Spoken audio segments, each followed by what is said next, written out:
아빠, 나 하버드 붙었어. 합격증도 숨겨놨어. 근데 못 가.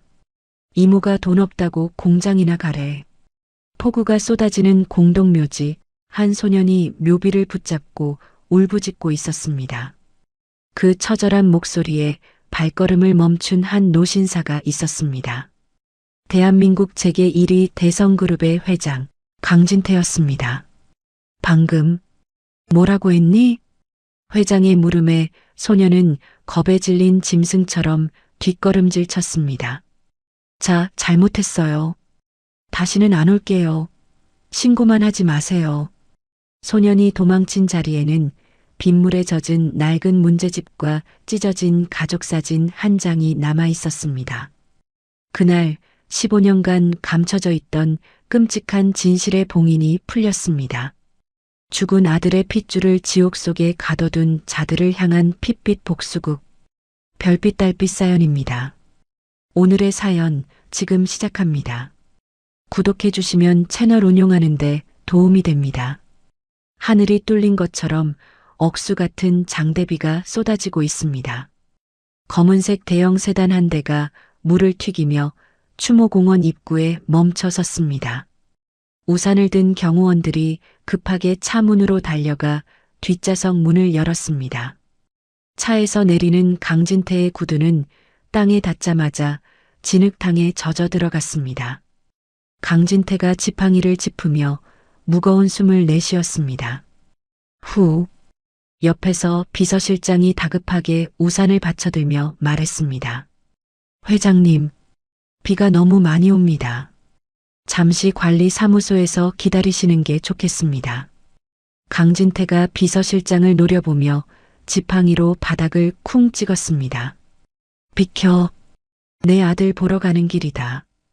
1년에 딱 한 번 오는 날인데 비 좀 맞는 게 대수야. 차 안에서 윤 여사가 창백한 얼굴로 내렸습니다. 윤 여사가 강진태의 팔을 붙잡으며 떨리는 목소리로 말했습니다. 여보, 진정하세요. 민석이도 당신이 비 맞고 다니는 거 원치 않을 거예요. 강진태가 윤 여사의 손을 가만히 토닥이며 대답했습니다. 당신이나 조심해. 바닥이 미끄러워. 두 사람은 경호원들의 호의를 받으며 가파른 언덕길을 오르기 시작했습니다. 빗줄기는 점점 거세져 우산을 써도 옷이 다 젖을 정도였습니다. 15년 전 세상을 떠난 막내 아들 강민석의 묘소는 공원 가장 위쪽 VIP 구역에 있었습니다. 숨이 턱끝까지 차올랐지만 강진태는 한 번도 쉬지 않고 걸음을 재촉했습니다. 묘소 근처에 다다랐을 때였습니다. 빗소리 사이로 누군가의 흐느끼는 소리가 들려왔습니다. 흑, 흐흑. 윤 여사가 걸음을 멈추고 강진태를 쳐다보며 물었습니다. 여보, 무슨 소리 안 들려요? 누가 울고 있는 것 같아요. 강진태가 미간을 찌푸리며 귀를 기울였습니다. 잘못 들은 거겠지. 이런 날씨에 누가 있겠어. 그때였습니다. 바람이 휙 불며 빗소리가 잦아든 틈을 타 소년의 목소리가 또렷하게 들려왔습니다. 아빠, 나왔어. 강진태와 윤 여사의 눈이 동시에 커졌습니다. 두 사람은 홀린 듯 소리가 나는 쪽으로 발걸음을 옮겼습니다. 강민석의 묘비 앞에 우산도 쓰지 않은 채 비를 맞고 있는 왜소한 소년의 뒷모습이 보였습니다. 물이 다 빠진 싸구려 청바지의 뒤축이 꺾인 낡은 운동화를 신은 소년이었습니다. 강진태가 손을 들어 경호원들에게 멈추라는 신호를 보냈습니다. 소년은 묘비를 차가운 손으로 쓰다듬으며 혼잣말을 하고 있었습니다. 아빠, 나 약속 지켰어. 이번에 하버드 합격했어. 진짜야. 윤 여사가 입을 틀어막으며 비틀거렸습니다. 강진태가 윤 여사를 부축하며 숨을 죽였습니다. 소년이 빗물에 젖은 얼굴을 묘비에 기대며 계속해서 말을 이었습니다. 합격증도 받았어. 근데 나 못 가. 이모가 가지 말래. 소년의 목소리에 원망과 서러움이 가득 묻어났습니다. 우리 집에 나 유학 보낼 돈이 어디 있냐고 주제 파악하고 공장이나 가래. 내가 다 알아봤는데 장학금 준다고 해도 비행기 표값도 아깝대. 소년이 주먹으로 땅을 치며 오열했습니다. 엄마 보험금 남은 거 그거 내 학비로 쓰면 안 되냐고 물어봤다가 어제도 엄청 맞았어. 아빠, 나 너무 힘들어. 진짜 죽고 싶어. 소년이 소매를 걷어 올리자 앙상한 팔뚝에 선명하게 남은 시퍼런 멍 자국들이 빗물에 씻겨 드러났습니다. 윤 여사가 참지 못하고 신음소리를 내뱉었습니다. 아이고, 저걸 어째. 그 소리에 놀란 소년이 흠칫하며 뒤를 돌아보았습니다. 공포에 질린 눈동자, 비에 젖어 이마에 달라붙은 머리카락 아래로 드러난 얼굴은 20대 시절의 강민석과 소름 끼치도록 닮아 있었습니다. 강진태의 심장이 철렁 내려앉았습니다. 소년이 뒷걸음질 치며 떨리는 목소리로 물었습니다. 누구세요? 강진태가 떨리는 손을 뻗으며 한 발자국 다가갔습니다. 얘야, 잠깐만 내 말 좀 들어보렴.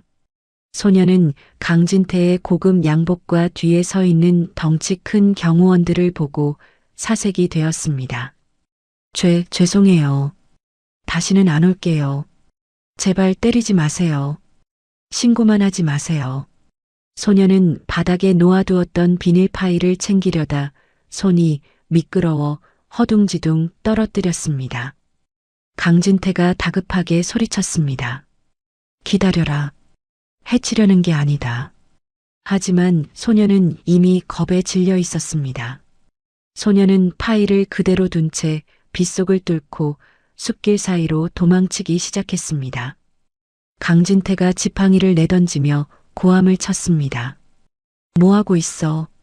잡아. 당장 저 아이 잡아오란 말이야. 경호원들이 튀어나갔지만 숲은 어두웠고 빗줄기는 너무 거세었습니다. 지리에 익숙한 듯 소년은 순식간에 시야에서 사라졌습니다. 비서실장이 헐레벌떡 뛰어와 고개를 숙이며 보고했습니다.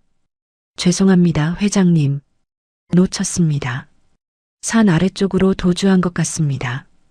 강진태가 거친 숨을 몰아쉬며 바닥을 가리켰습니다. 저거 가져와. 진흙탕 속에 소년이 떨어뜨리고 간 투명한 비닐 파일과 젖은 문제집 한 권이 덩그러니 놓여 있었습니다. 비서실장이 조심스럽게 파일을 주어 강진태에게 건넸습니다. 강진태는 덜덜 떨리는 손으로 파일의 흙을 털어내고 내용을 확인했습니다. 맨 앞장에는 영문으로 된 서류가 들어 있었습니다. 하버드 유너버서티 마이너스 레터 어브 액셉턴스 애플리컨트 한지 마이너스 훈. 강진태가 입술을 깨물며 중얼거렸습니다. 한지훈. 강진태가 서류를 넘기자 그 뒤에 숨겨져 있던 낡고 빛바랜 사진 한 장이 나왔습니다. 강진태의 눈동자가 심하게 흔들렸습니다. 사진 속에는 젊은 시절의 강민석이 갓난아기를 품에 안고 환하게 웃고 있었습니다. 세상에 단 한 장밖에 없는 강진태가 아들의 지갑 속에서 훔쳐보았던 바로 그 사진이었습니다. 옆에서 사진을 본 윤 여사가 다리에 힘이 풀려 주저앉으며 통곡했습니다.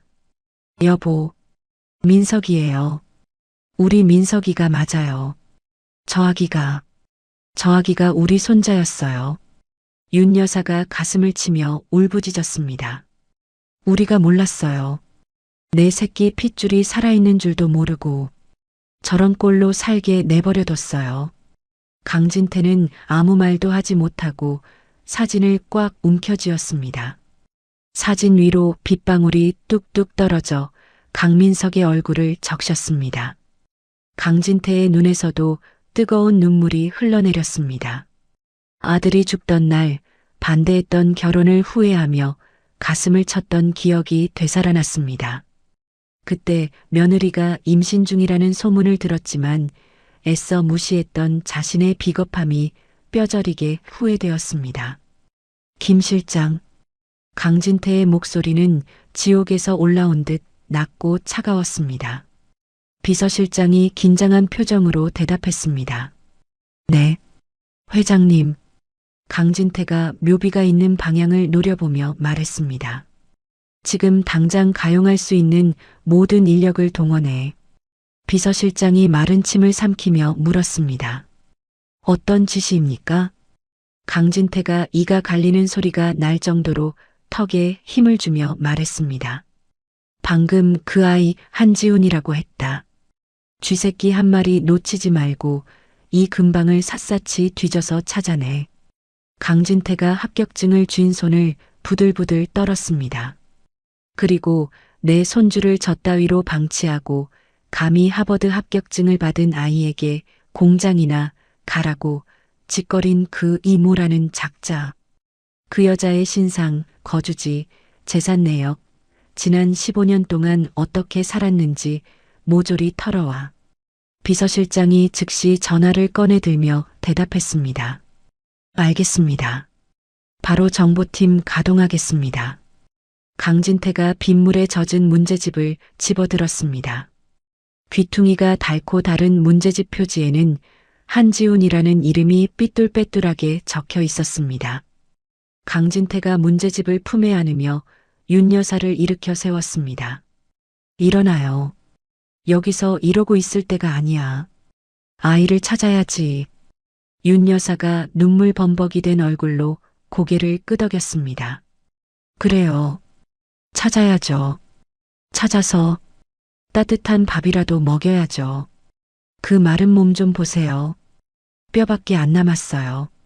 두 사람은 서로를 의지하며 다시 언덕길을 내려왔습니다.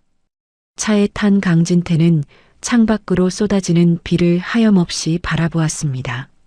와이퍼가 움직일 때마다 마치 누군가의 울음소리를 닦아내는 듯한 소리가 났습니다.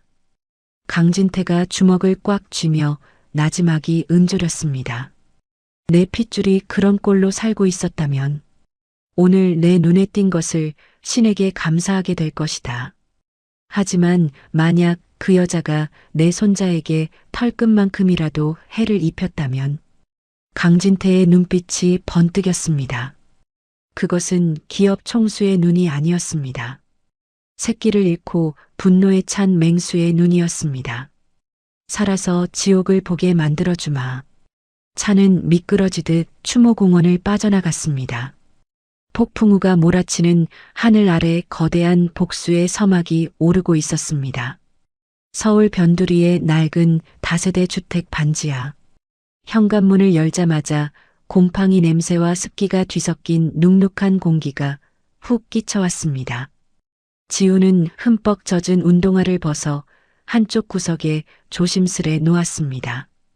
최대한 소리를 내지 않으려 했지만 낡은 문이 삐걱거리는 소리는 피할 수 없었습니다. 거실 겸 부엌 한가운데 먹다 남은 배달 음식 용기들이 어지럽게 널려 있는 상 앞에 최미정이 앉아 있었습니다. 그녀는 TV 화면에서 눈을 떼지 않은 채 씹고 있던 닭뼈를 바닥에 퇴하고 뱉어냈습니다. 아, 한지훈. 지훈이 어깨를 움츠리며 고개를 숙였습니다. 네, 이모. 다녀왔습니다. 최미정이 들고 있던 맥주캔을 바닥에 쾅 내려놓으며 소리쳤습니다. 지금이 몇 시인데 이제 기어들어와. 내가 비 오는 날엔 무릎 쑤시니까 빨래 걷어놓으라고 했어, 안 했어. 지훈이 기어들어가는 목소리로 대답했습니다. 죄송해요. 버스가 끊겨서 걸어오느라. 최미정이 자리를 박차고 일어나 젖은 옷을 입고 있는 지훈의 머리채를 휘어잡았습니다. 어른이 묻는데 말대꾸야. 이 싸가지 없는 새끼가 밥 먹여주고 재워주니까 아주 상전이지. 지훈이 비명조차 지르지 못하고 바닥으로 내동댕이 쳐졌습니다. 익숙한 폭력이었습니다. 지훈은 본능적으로 머리와 손을 감싸 쥐었습니다. 머리는 공부를 해야 해서 손은 펜을 잡아야 해서 다치면 안 되기 때문이었습니다. 최미정이 지훈의 젖은 주머니를 거칠게 뒤졌습니다. 너 또 거기 갔다 왔지. 내 엄마랑 그놈 죽은 묘지. 지훈이 바닥에 엎드린 채 아무 말도 하지 않자 최미정의 손길이 더 거칠어졌습니다. 최미정의 손에 꼬깃꼬깃해진 종이 뭉치가 잡혔습니다. 아까 묘지에서 원본은 잃어버렸지만 혹시 몰라 주머니에 넣어두었던 하버드 합격증의 사본이었습니다. 최미정이 젖은 종이를 펼쳐보더니 코웃음을 쳤습니다. 하버드. 푸아하. 아. 지나가던 개가 웃겠다. 네가 여기가 어디라고 가. 지훈이 최미정의 바짓가랑이를 잡고 애원했습니다. 이모. 장학금 나온대요. 전액 장학금이요. 비행기 값만 있으면 갈 수 있어요. 최미정이 종이를 눈앞에서 북북 찢어 허공에 날렸습니다. 하얀 종이 조각들이 눈처럼 바닥에 흩어졌습니다. 꿈 깨라. 내 주제에 무슨 유학이야. 당장 다음 달부터 공장 나가. 김 사장이 자리 비워놨대. 월급은 내 통장으로 들어올 거니까 딴 생각 말고. 지훈의 눈동자가 흔들렸습니다. 그것은 지난 3년 밤잠을 줄여가며 피를 토하듯 공부한 결과였습니다. 지훈이 찢어진 종이 조각을 주우며 울먹였습니다. 이모, 제발이요. 이번만 도와주세요. 엄마 보험금 남은 거 있잖아요. 그거 빌려주시면 제가 나중에 성공해서 10배로 갚을게요. 그 말이 최미정의 영린을 건드렸습니다. 최미정이 발로 지훈의 어깨를 걷어찼습니다. 갚긴 뭘 갚아? 내 엄마가 병원비로 까먹은 돈이 얼만데. 썩 꺼져. 밥맛 떨어지니까. 지훈은 방문이 닫히는 소리를 들으며 어두컴컴한 방구석에 웅크렸습니다. 바닥에 떨어진 자신의 눈물 때문에 찢어진 합격증의 글씨가 번져 알아볼 수 없게 되었습니다. 소년의 어깨가 절망으로 들썩였습니다. 같은 시각 강진태의 롤스로이스는 서울 시내를 향해 미끄러지듯 달리고 있었습니다. 차 안의 공기는 밖의 폭우보다 더 차갑게 얼어붙어 있었습니다. 조수석의 김 실장이 태블릿 PC를 강진태에게 넘겼습니다. 회장님, 1차 보고 드립니다. 강진태는 떨리는 손으로 태블릿을 받아들었습니다. 화면에는 한지훈의 상세 인적 사항과 함께 법적 보호자인 최미정의 신상 정보가 떠 있었습니다. 김 실장이 침착하지만 무거운 목소리로 보고했습니다. 친손자 맞습니다. 강진태가 눈을 질끈 감았습니다. 15년 전 아들 민석이 죽고 난 뒤 며느리가 임신 중이었다는 소문은 들었지만 집안의 반대가 심해 행방을 찾지 않았었습니다. 그 무심함이 이런 비극을 낳았습니다. 김 실장이 조심스럽게 말을 이었습니다. 이 아이 며느리가 죽은 뒤 이모인 최미정이 거뒀습니다. 그런데 금융 내역이 아주 가관입니다. 강진태가 눈을 뜨고 김 실장을 노려보았습니다. 말해봐. 김 실장이 마른 침을 삼키며 설명했습니다. 민석 도련님이 남긴 사망보험금 그리고 며느님 앞으로 나온 유산 합쳐서 약 20억 원가량 됩니다. 전액 최미정이 관리했습니다. 강진태의 눈썹이 꿈틀거렸습니다. 그 돈 다 어디 갔어? 애꼴이 왜 그 모양이야? 김 실장이 한숨을 내쉬며 대답했습니다. 지난 10년 동안 강남의 호스트바, 불법 도박 그리고 명품 쇼핑으로 탕진했습니다. 현재 남은 잔고는 거의 바닥입니다. 강진태의 손에서 태블릿이 우지끈 소리를 내며 금이 갔습니다. 옆에 앉아있던 윤 여사가 아이고 하며 가슴을 치며 흐느꼈습니다. 김 실장이 더 충격적인 내용을 보고했습니다. 더 기가 막힌 건 신탁 자금 조항입니다. 며느님이 남긴 유언장에 지훈이 만 19세 성인이 될 때까지 생존해 있어야 남은 신탁 자금 50억이 관리인에게 일부 지급된다는 단서 조항이 있었습니다. 강진태가 믿을 수 없다는 듯 되물었습니다. 뭐라고? 김 실장이 고개를 끄덕이며 덧붙였습니다. 네. 그래서 최미정은 아이를 죽이지 않고 살려만 둔 겁니다. 돈이 나올 구멍이니까요.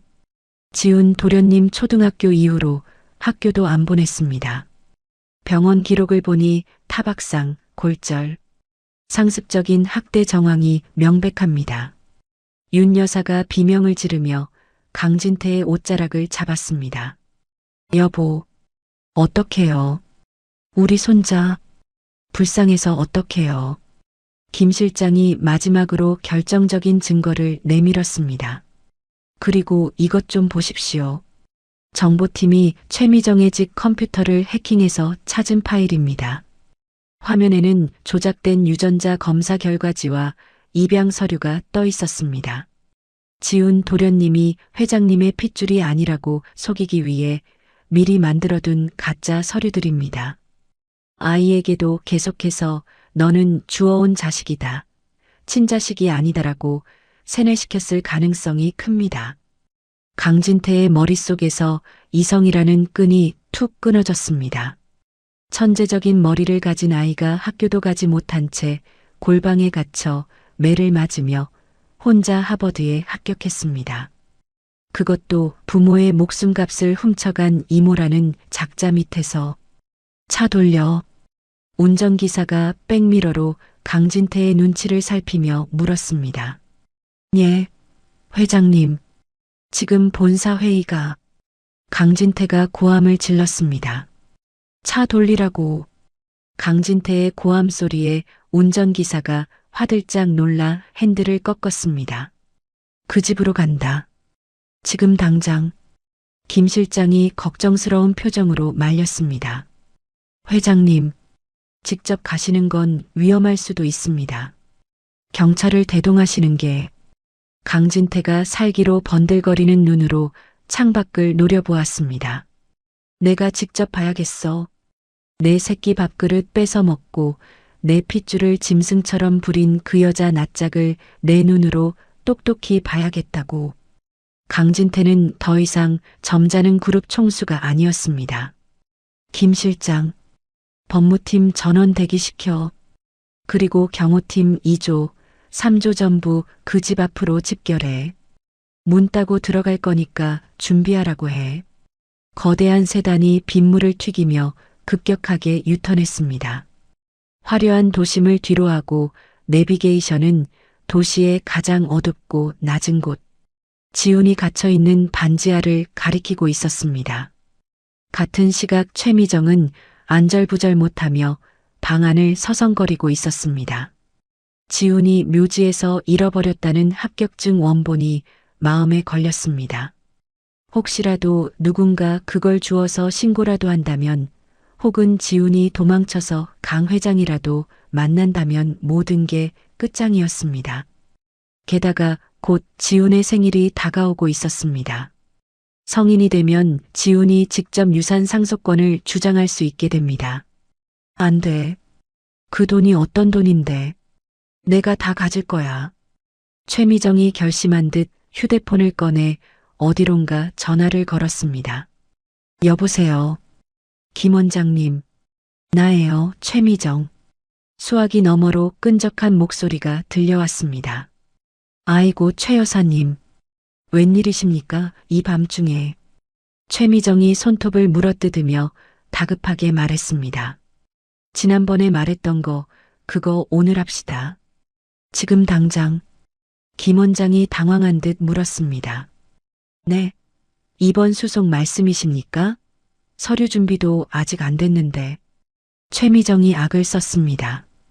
돈 더 줄게. 2배로 줄게. 지금 당장 애새끼 데려가서 가둬버려. 정신병자라고 하면 되잖아.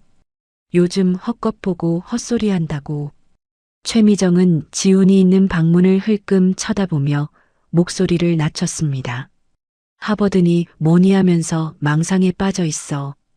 미친놈이야. 그러니까 평생 못 나오게 독방에 처박아둬.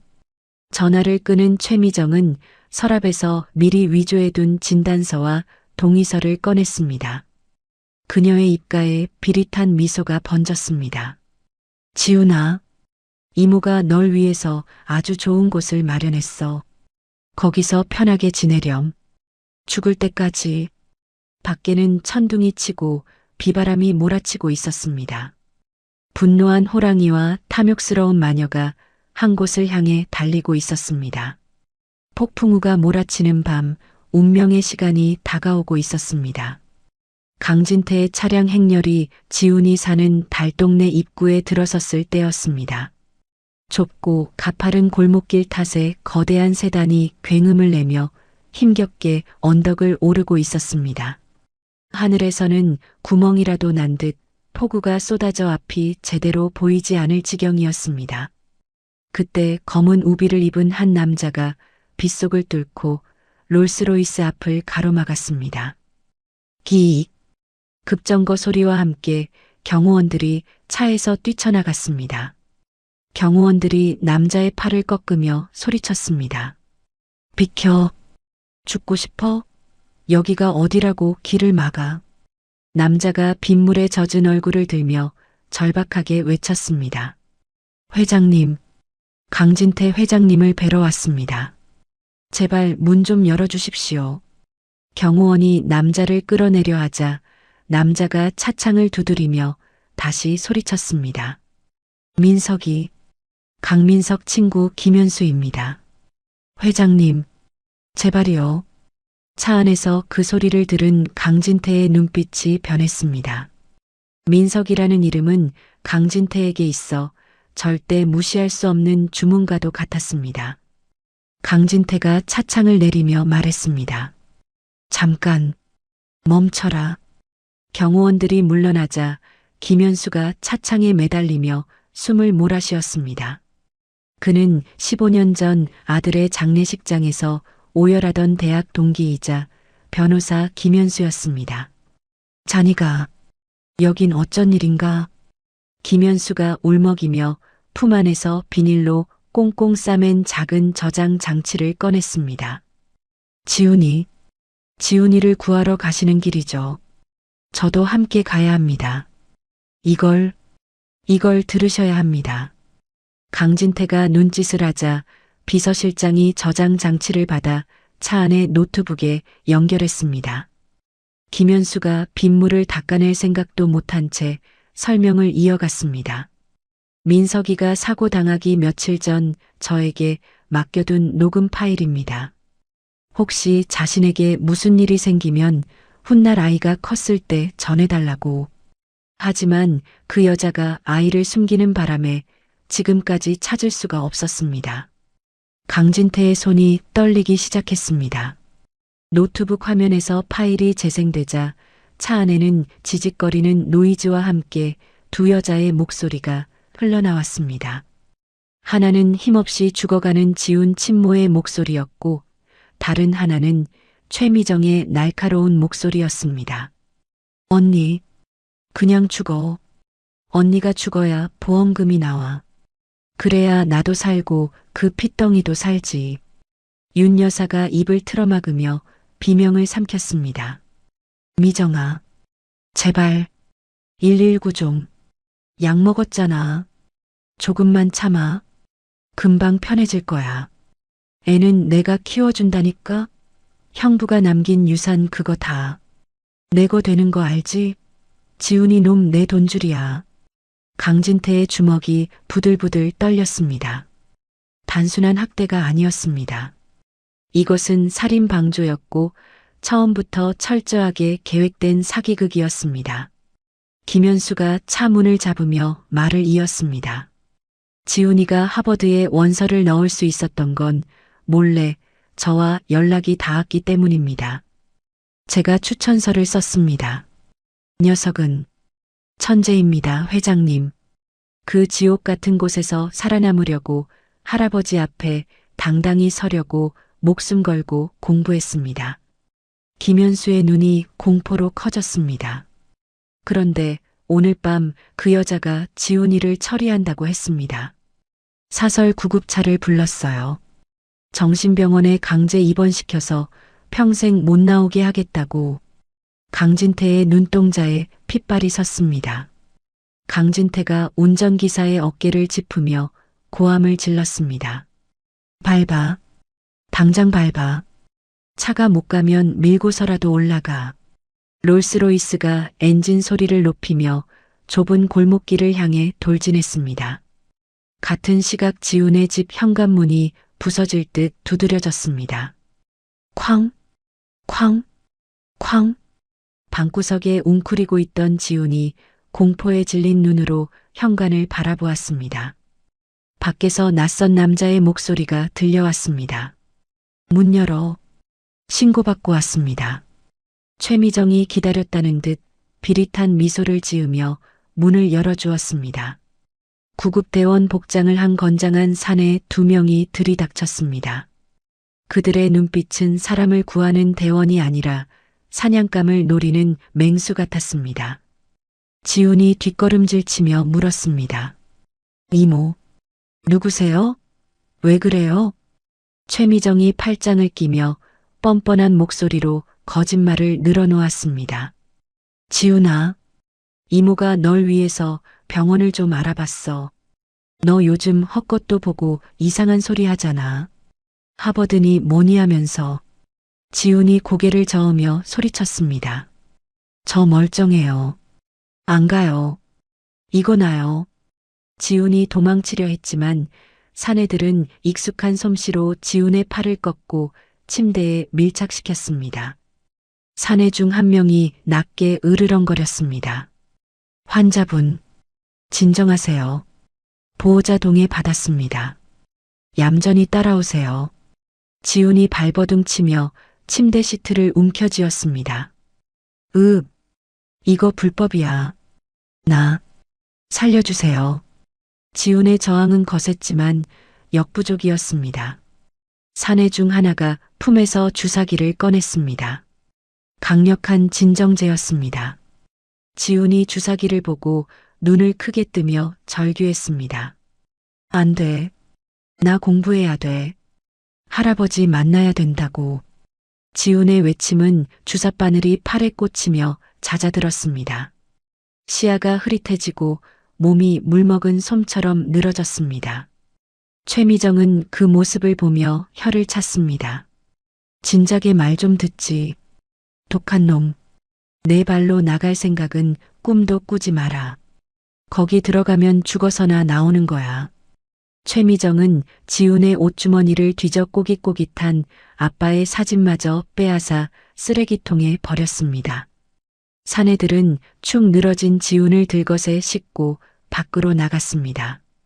밖에는 요란한 사이렌 소리 대신 은밀하게 대기 중인 낡은 승합차 한 대가 서 있었습니다. 빨리 실어. 누가 보기 전에. 최미정의 재촉에 사내들이 지훈을 짐짝처럼 차 뒷칸에 던져 넣었습니다. 그때였습니다. 골목 저편에서 엄청난 굉음과 함께 헤드라이트 불빛이 번쩍였습니다. 강진태의 롤스로이스와 경호 차량들이 좁은 골목을 부수다시피 하며 돌진해 오고 있었습니다. 최미정이 눈을 찌푸리며 불빛을 쳐다보았습니다. 뭐야? 저 차들은. 선두 차량의 범퍼가 찌그러진 채 맹렬하게 달려오는 검은 세단. 그 차의 번호판을 본 순간 최미정의 얼굴이 사색이 되었습니다. 그녀도 뉴스를 통해 익히 알고 있는 번호판, 바로 대성그룹 회장의 차였습니다. 강 회장? 저 영감이 여길 어떻게 알고? 최미정은 본능적으로 사태를 파악했습니다. 이대로 잡히면 끝장이었습니다. 최미정이 승합차 문을 쾅 닫으며 운전석을 향해 소리쳤습니다. 출발해. 빨리 떠나라고. 운전수가 당황하며 물었습니다. 어디로 갑니까? 서류도 아직? 최미정이 발을 동동 구르며 고함을 질렀습니다. 닥치고 그냥 가. 무조건 도망치란 말이야. 사설 구급차의 운전자가 엑셀을 밟았습니다. 최미정은 승합차에 타는 대신 반대편 골목의 어둠 속으로 몸을 숨겼습니다. 강진태의 차에서 김 실장과 경호원들이 뛰어내려 달려왔습니다. 거기 서라. 당장 멈춰. 하지만 승합차는 빗길을 미친 듯이 미끄러지며 반대편 내리막길로 질주하기 시작했습니다. 강진태의 차가 그 뒤를 쫓으려 했지만 좁은 골목에 불법 주차된 트럭 한 대가 길을 막고 있었습니다. 젠장, 비켜, 차 빼. 경호원들이 트럭을 밀어보려 했지만 역부족이었습니다. 강진태가 창문을 열고 몸을 내밀었습니다. 멀어져가는 승합차 뒷유리 너머로 의식을 잃어가는 지훈의 손이 힘없이 툭 떨어지는 것이 보였습니다. 강진태가 빗속을 향해 목이 터져라 외쳤습니다. 지훈아. 강진태의 절규가 빗소리에 묻혔습니다. 눈앞에서 손자를 놓쳤습니다. 그것도 가장 악랄한 방법으로 납치당하는 것을 목격했습니다. 강진태의 눈에서 뜨거운 눈물이 빗물과 섞여 흘러내렸습니다. 옆에 있던 윤 여사는 쇼크로 정신을 잃고 쓰러졌습니다. 강진태가 젖은 머리카락을 쓸어 넘기며 휴대폰을 꺼내 들었습니다. 그의 손은 분노로 인해 제어가 안 될 정도로 떨리고 있었습니다. 강진태가 경찰청장에게 전화를 걸어 짐승 같은 목소리로 명령했습니다. 나 강진태다. 지금 당장 서울 시내 모든 도로를 막아. 쥐새끼 한 마리도 못 빠져나가게 전 병력을 동원해.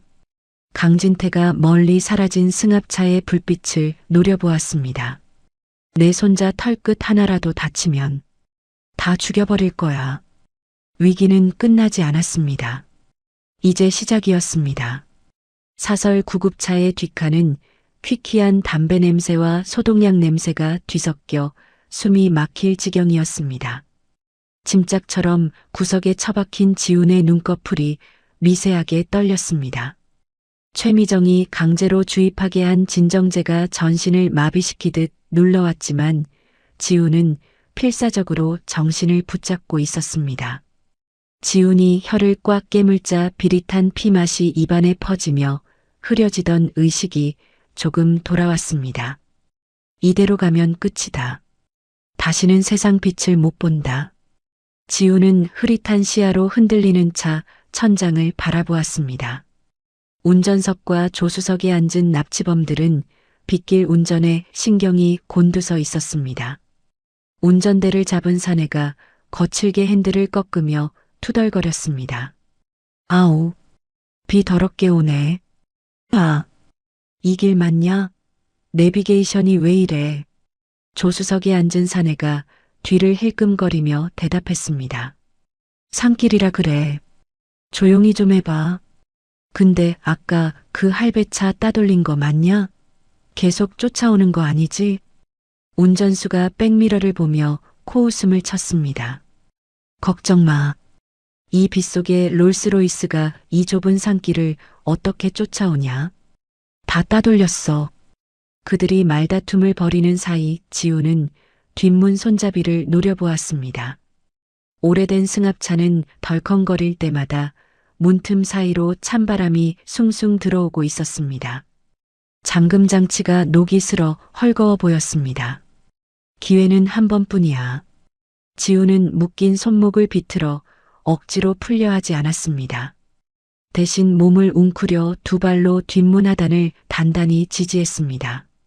차가 급커브를 도는 순간 원심력에 몸이 한쪽으로 쏠렸습니다.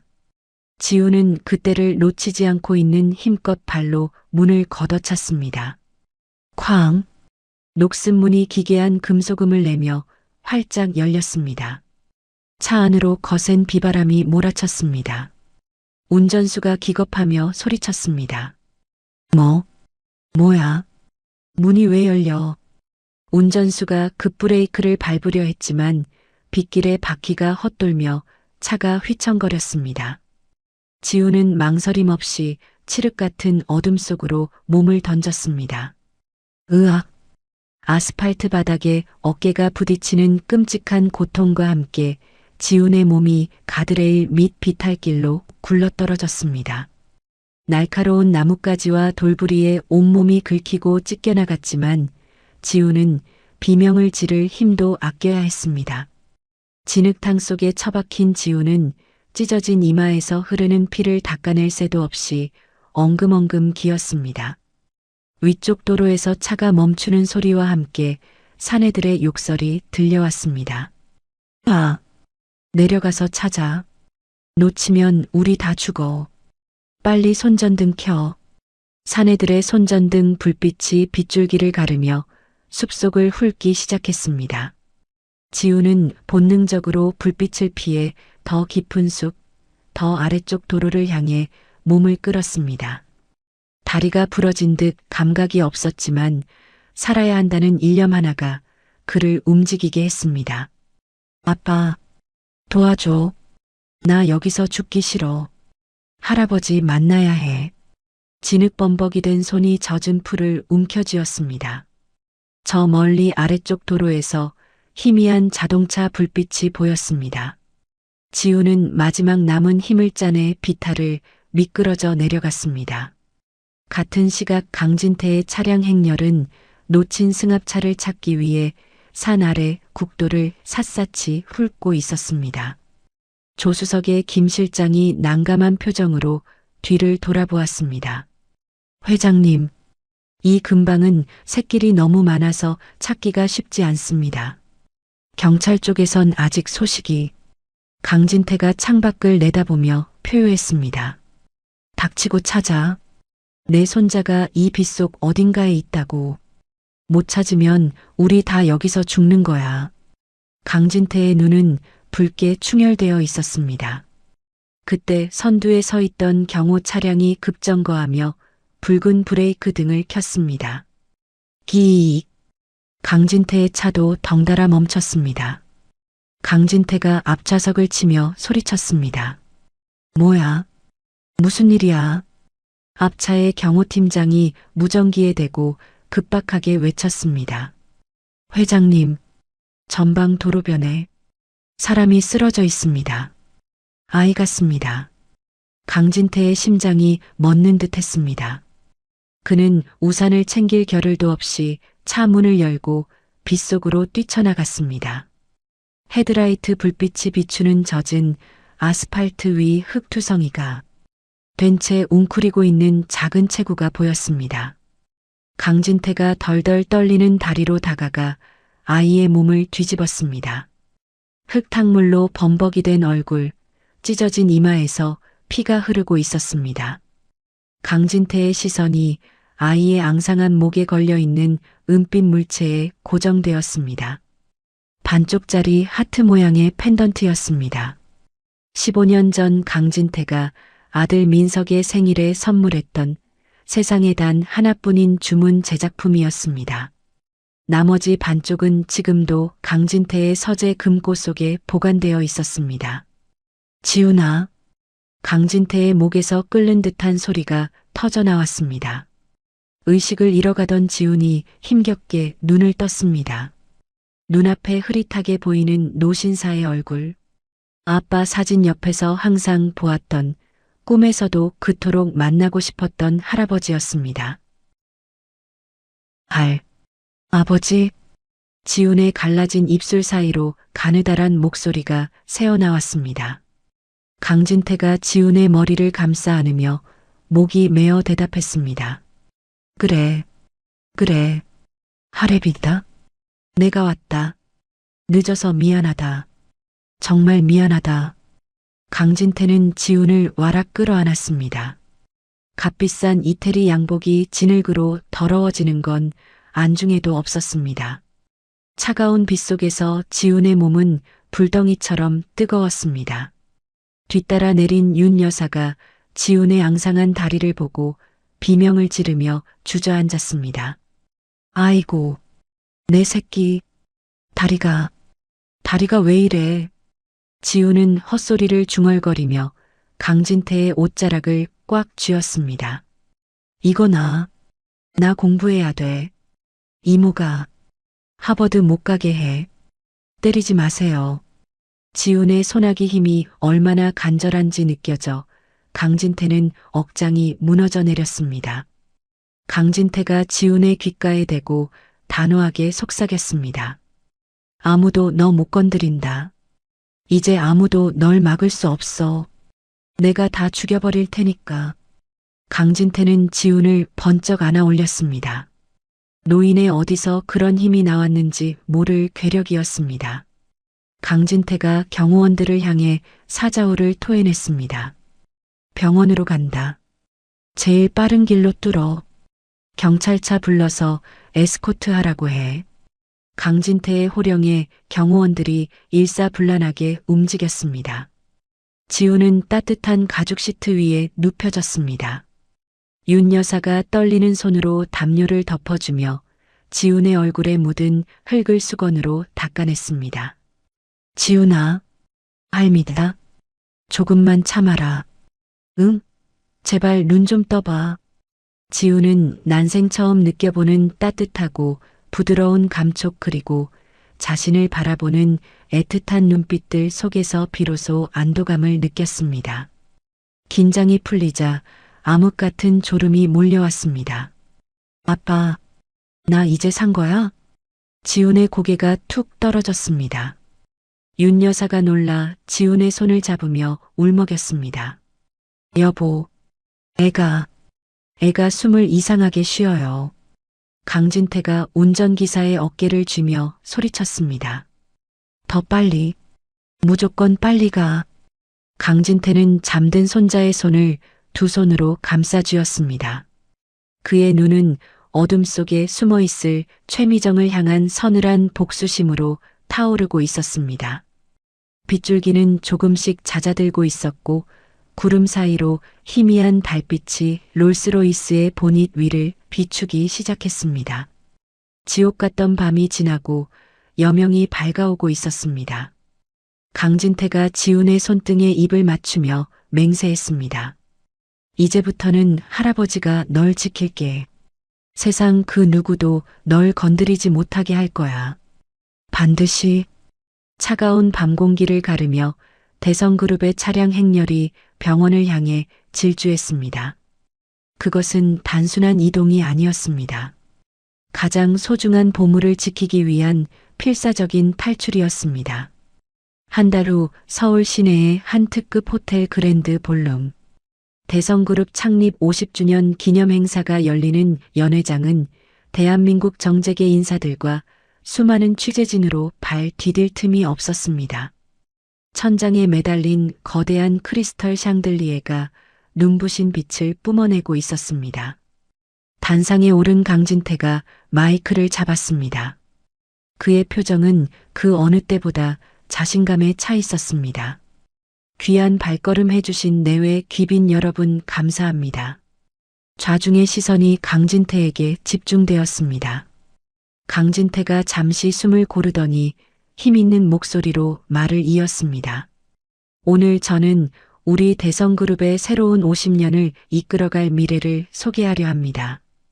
지난 15년 동안 잃어버렸던 제 심장, 제 유일한 핏줄입니다. 장내가 술렁이기 시작했습니다. 강진태가 손짓하자 무대 뒤편에 거대한 문이 열리며 스포트라이트가 한 곳을 비췄다.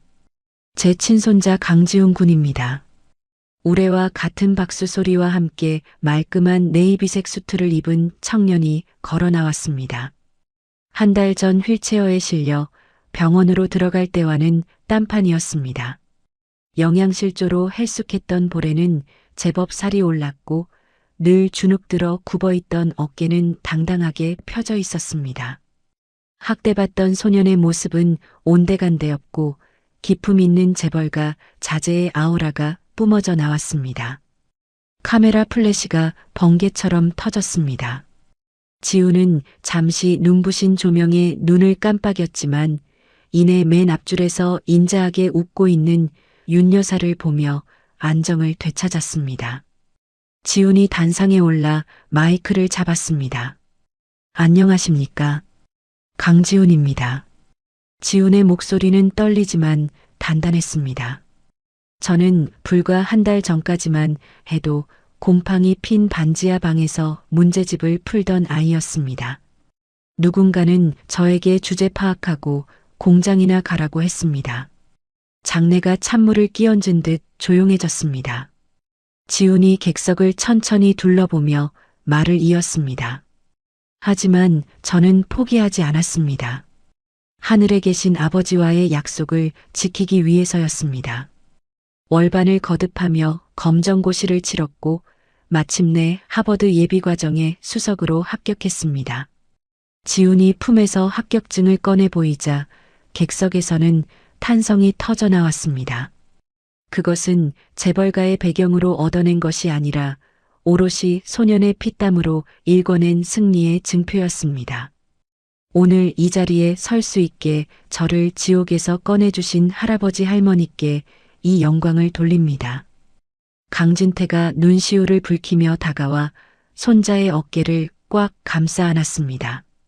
가장 비참했던 과거가 가장 빛나는 훈장이 되는 순간이었습니다. 박수 소리가 연회장을 가득 채울 무렵이었습니다. 연회장 입구 쪽에서 날카로운 고함 소리가 들려왔습니다. 비켜. 내가 누군 줄 알아? 저 아이 법적 보호자야. 이모라고. 사람들이 웅성거리며 입구 쪽으로 시선을 돌렸습니다. 최미정이었습니다.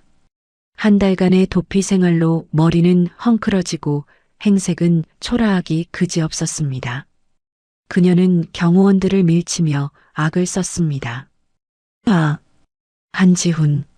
네가 감히 날 배신해? 내가 너를 어떻게 키웠는데. 은혜도 모르는 놈. 경호원들이 그녀를 막으려 하자 강진태가 손을 들어 제지했습니다. 이 모든 것은 강진태가 설계한 덫이었습니다. 강진태는 일부러 보안을 느슨하게 하여 숨어 지내던 최미정이 제 발로 찾아오게 만들었습니다. 경호원들이 길을 터주자 최미정이 씩씩거리며 단상 앞까지 걸어왔습니다. 그녀는 수많은 카메라 앞에서도 아랑곳하지 않고 지훈을 향해 삿대질을 했습니다. 너 강 회장 만났다고 유세 떠냐? 내 엄마 죽고 내가 너 먹여주고 재워줬어. 근데 나한테 연락 한 통 없이 도망을 가? 배은망덕한 놈. 우아했던 파티장은 순식간에 아수라장이 되었습니다. 사람들은 경악하며 수군거렸습니다. 저 여자 뭐야? 미친 거 아니야? 지훈군 이모라는데? 하지만 강진태는 당황하지 않았습니다. 오히려 기다렸다는 듯 차가운 미소를 지으며 비서실장에게 눈짓했습니다. 은혜. 라고 했나? 강진태의 낮고 굵은 목소리가 마이크를 타고 울려 퍼졌습니다.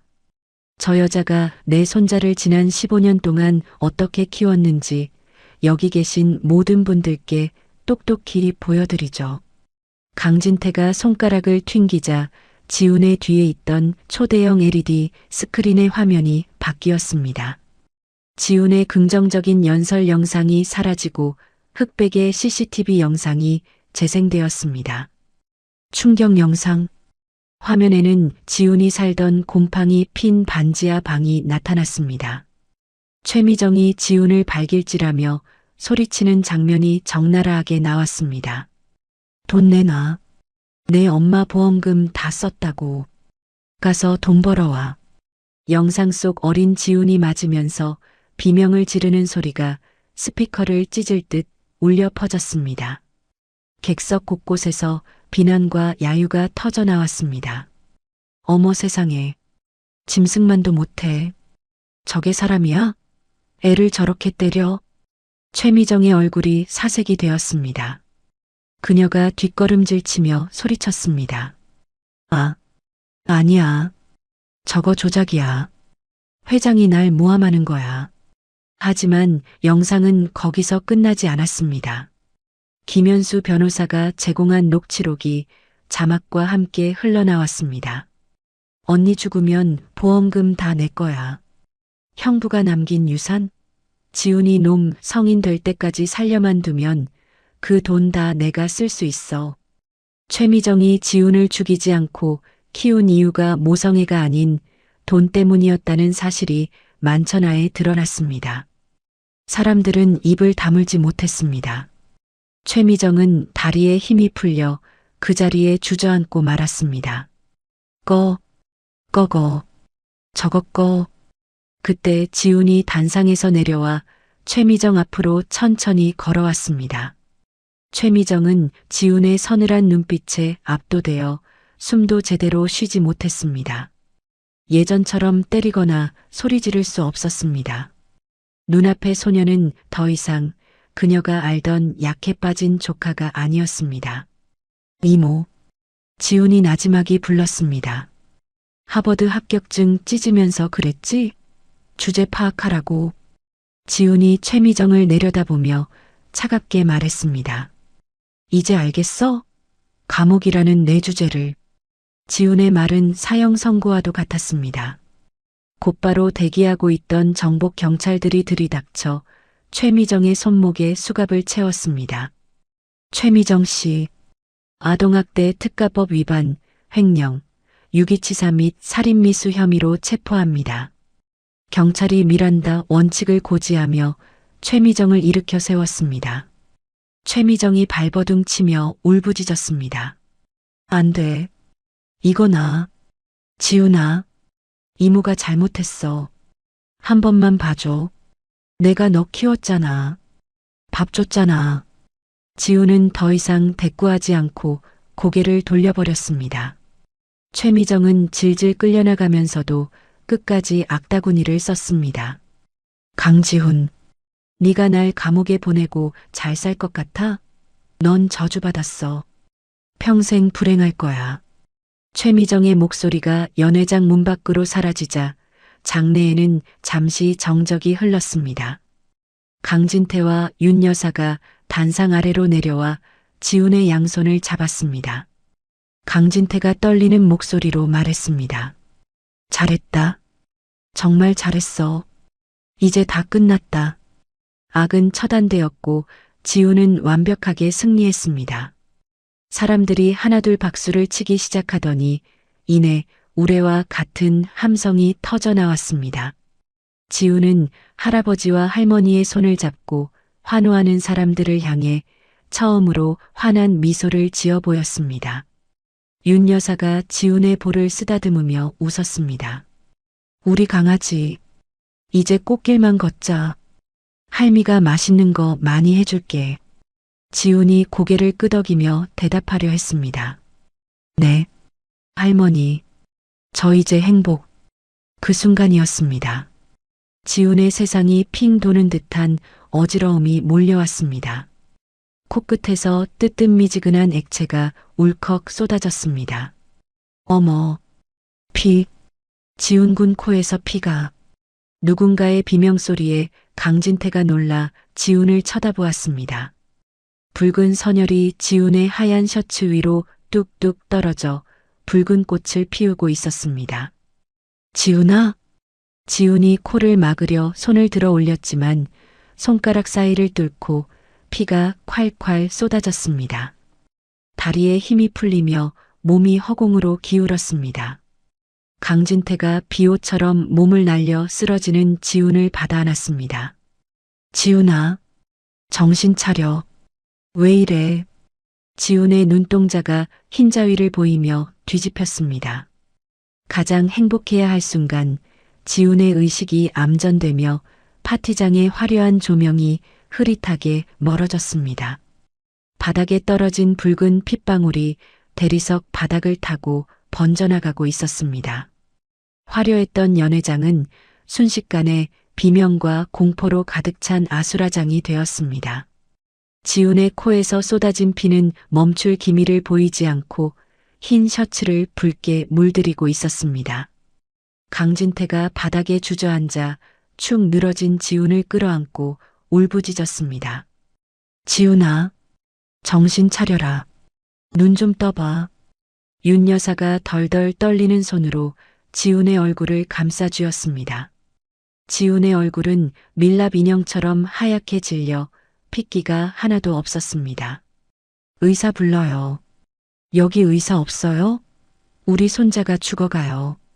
경호원들이 다급하게 무전기에 대고 고함을 질렀습니다. 의료진, 의료진 빨리 단상 앞으로 이동해. 응급 상황이다. 주변에 있던 사람들이 웅성거리며 몰려들었습니다. 어머 세상에. 저 피 좀 봐. 방금 전까지 멀쩡하게 연설했잖아. 강진태가 주변을 향해 사자우를 토해냈습니다. 비켜. 다들 비키란 말이야. 공기통학의 길터. 곧이어 대기하고 있던 구급대원들이 들것을 들고 달려왔습니다. 구급대원이 지훈의 동공을 확인하고 맥박을 짚더니 심각한 표정으로 외쳤습니다. 맥박이 너무 약합니다. 호흡도 불안정해요. 당장 이송해야 합니다. 지훈이 산소 마스크를 쓴 채 들것에 실려나갔습니다. 강진태가 피가 묻은 턱시도 차림 그대로 벌떡 일어나 구급대원을 따라 달렸습니다. 나도 간다. 대성병원으로 가. 내가 연락해 놓을 테니까. 윤 여사는 다리에 힘이 풀려 일어나지 못하고 경호원의 부축을 받아야 했습니다. 화려한 조명이 비추던 파티장 바닥에는 지훈이 쏟은 붉은 핏자국만이 선명하게 남아 비극을 증명하고 있었습니다. 사이렌 소리가 요란하게 울리며 구급차가 밤거리를 질주했습니다. 강진태는 구급차 안에서 지훈의 차가운 손을 잡고 놓지 않았습니다. 안 된다. 이럴 순 없어. 이제야 만났는데. 이제야 겨우 찾았는데. 강진태의 눈에서 굵은 눈물방울이 뚝뚝 떨어져 지훈의 손등을 적셨습니다. 신이시여. 제발 이 아이는 안 됩니다. 차라리 제 목숨을 가져가십시오. 제발이요. 대성병원 응급실 앞은 긴장감이 감돌았습니다. 병원장이 직접 의료진을 대동하고 나와 대기하고 있었습니다. 지훈이 응급실로 들어가고 수술 중 램프에 불이 들어왔습니다. 강진태는 복도 의자에 앉아 피 묻은 손을 깍지 낀 채 덜덜 떨고 있었습니다. 윤 여사는 옆에서 링거를 맞으며 하염없이 흐느꼈습니다. 여보, 우리 지훈이 살 수 있는 거죠? 그 독한 년 손에서도 살아남은 아이잖아요. 강진태가 윤 여사의 어깨를 감싸며 애써 담담한 척 말했습니다. 걱정 마라. 내 손자다. 강진태 손자야. 그렇게 쉽게 안 죽어. 하지만 강진태의 속은 새카맣게 타들어가고 있었습니다. 1시간, 2시간. 시간은 야속하게만 흘러갔습니다. 마침내 수술실 문이 열리고 병원장이 어두운 표정으로 걸어 나왔습니다. 강진태가 스프링처럼 튀어나가 병원장의 가운을 움켜쥐었습니다. 살렸나? 내 손자 괜찮은 건가? 병원장은 차마 강진태의 눈을 마주치지 못하고 고개를 떨궜습니다. 그의 침묵에 강진태의 가슴이 철렁 내려앉았습니다. 왜 말이 없어? 말을 해보게. 병원장이 무거운 입을 열었습니다. 죄송합니다, 회장님. 상황이 너무 안 좋습니다. 윤 여사가 비틀거리며 다가와 물었습니다. 안 좋다니요? 코피 좀 쏟은 거 아니에요? 영양실조라면서요. 병원장이 한숨을 내쉬며 차트를 보여주었습니다. 단순한 영양실조가 아닙니다. 병명은 급성 독성 간부전입니다. 간 기능이 거의 정지된 상태라 해독 작용을 전혀 못하고 있습니다. 이미 뇌부종까지 진행되고 있어서 혼수 상태입니다. 강진태가 믿을 수 없다는 듯 되물었습니다. 급성 간부전? 술, 담배도 안 하는 애가 갑자기 그게 무슨 소리야. 어제 건강검진 땐 괜찮다고 했잖아. 병원장이 침통한 표정으로 설명했습니다. 혈액 정밀 검사 결과 체내에서 다량의 독성 물질이 검출되었습니다. 성분을 분석해 보니 수면제와 진통제 그리고 근육이완제가 뒤섞인 정체불명의 불법 약물입니다. 강진태의 눈동자가 흔들렸습니다. 약물? 병원장이 고개를 끄덕였습니다. 아마도 오랫동안 지속적으로 섭취해 온 것 같습니다. 아주 조금씩 장기간에 걸쳐서요. 그 독성이 영양실조로 약해진 간에 치명타를 입혔습니다. 그러다 최근 겪은 납치와 탈출 과정에서의 극심한 스트레스가 기폭제가 되어 간이 완전히 녹아내린 겁니다. 강진태는 망치로 머리를 얻어맞은 듯 멍해졌습니다. 최미정의 얼굴이 떠올랐습니다. 지우나 이모가 영양제 사왔어. 이거 먹어야 머리 좋아지는 거야. 그 여자는 지훈을 통제하기 위해 혹은 서서히 병들게 하기 위해 영양제라고 속여 독약을 먹여왔던 것입니다. 감옥에 보낸 것으로는 부족했습니다. 당장이라도 쫓아가 찢어 죽여도 시원치 않을 악마였습니다. 이 천벌을 받으련. 강진태가 이가 갈리도록 주먹을 쥐었습니다. 벽을 치며 울분을 토했습니다. 내가 너무 늦게 찾았어. 그 지옥 속에 너무 오래 뒀어. 다 내 탓이야. 윤 여사가 병원장의 손을 잡고 매달렸습니다. 선생님, 방법은요? 방법이 있을 거 아니에요. 돈은 얼마든지 있어요. 전 세계 명의를 다 데려와도 좋아요. 제발 우리 지훈이 좀 살려주세요. 병원장이 난감한 표정으로 대답했습니다. 지금 약물 치료로는 한계가 있습니다. 유일한 방법은 간이식뿐입니다. 강진태가 눈을 번쩍 떴습니다. 이식? 하면 되잖아. 내 거 떼어주게. 당장 검사해. 윤 여사도 팔을 걷어붙였습니다. 제 것도 있어요. 저는 술도 안 마셔요. 제 간 쓰세요. 하지만 병원장은 고개를 저으며 절망적인 말을 꺼냈습니다. 두 분은 안 됩니다. 회장님은 고혈압이 있으시고 사모님은 당뇨가 있으셔서 공여가 불가능합니다. 그리고 더 큰 문제는 병원장이 마른 침을 삼켰습니다. 지훈 군의 혈액형이 RH-AB형입니다. 강진태가 숨을 멈췄습니다. RH-AB형. 전 국민의 0.1%도 안 되는 극희귀 혈액형이었습니다. 죽은 아들 민석이 그 혈액형이라 수술 때 고생했던 기억이 악몽처럼 되살아났습니다. 이식 골든타임은 48시간입니다. 그 안에 혈액형이 일치하는 뇌사자나 생체 공여자를 찾지 못하면 마음의 준비를 하셔야 합니다. 강진태의 다리가 풀려 바닥에 주저앉았습니다. 대한민국 최고의 재벌, 돈으로 못할 것이 없다고 믿었던 그였지만 죽어가는 손자 앞에서는 무력한 노인일 뿐이었습니다. 48시간이라니. 그 짧은 시간에 그 귀한 혈액형을 어디서 구한단 말인가. 강진태가 비서실장을 향해 소리쳤습니다. 뭐하고 있어? 당장 전국 병원 다 뒤져. 해외도 알아봐. 중국, 일본, 미국 어디든 상관없어.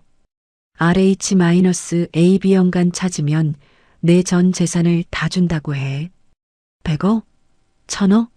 달라는 대로 다 줘. 비서실장이 울먹이며 대답했습니다. 이미 알아보고 있습니다, 회장님. 하지만 워낙 희귀한 혈액형이라 대기자 명단에도 없습니다. 강진태가 바닥을 치며 통곡했습니다. 하늘이시여, 어찌 제게 이런 시련을 주십니까? 이제 막 지옥에서 건져 올린 아이입니다. 아직 따뜻한 밥 한 끼 제대로 못 먹였습니다. 아직 교복도 못 입혀봤습니다. 강진태의 통곡 소리가 적막한 병원 복도를 가득 채웠습니다. 중환자실 유리창 너머로 산소호흡기에 의지한 채 누워있는 지우는 마치 꺼져가는 촛불처럼 위태로워 보였습니다. 온몸에 연결된 튜브와 기계 장치들이 B- 규칙적인 소리를 내며 지훈의 생명을 간신히 붙들고 있었습니다. 시간은 무심하게 흘러갔습니다. 뉴스를 통해 지훈의 소식이 속보로 전해졌습니다. 비운의 재벌 3세 강지훈 군 학대 후유증으로 위독. 48시간 시한부 선고. TV 화면에는 지훈이 연설하던 당당한 모습과 대비되는 휠체어를 타고 병원으로 들어가는 과거의 모습이 교차 편집되어 나오고 있었습니다. 국민들은 안타까워하며 발을 동동 구를 뿐이었습니다. 인터넷 댓글창에는 응원의 메시지가 쏟아졌지만 현실적인 도움이 되지는 못했습니다. 밤이 깊어가고 새벽이 찾아왔습니다. 골든타임까지 남은 시간은 이제 20시간 남짓. 강진태는 뜬 눈으로 밤을 지새우며 중환자실 앞을 지켰습니다. 그의 눈은 퀭하게 들어갔고 입술은 바싹 말라 있었습니다. 그때였습니다. 조용한 병원 복도 끝 엘리베이터 쪽에서 웅성거리는 소리가 들려왔습니다. 잠시만요. 비키세요. 저희 올라가야 합니다. 경호원들이 엘리베이터 앞을 막아서며 제지하는 소리였습니다. 강진태가 힘없는 눈으로 고개를 들었습니다. 무슨 소란인가? 조용히 시키게.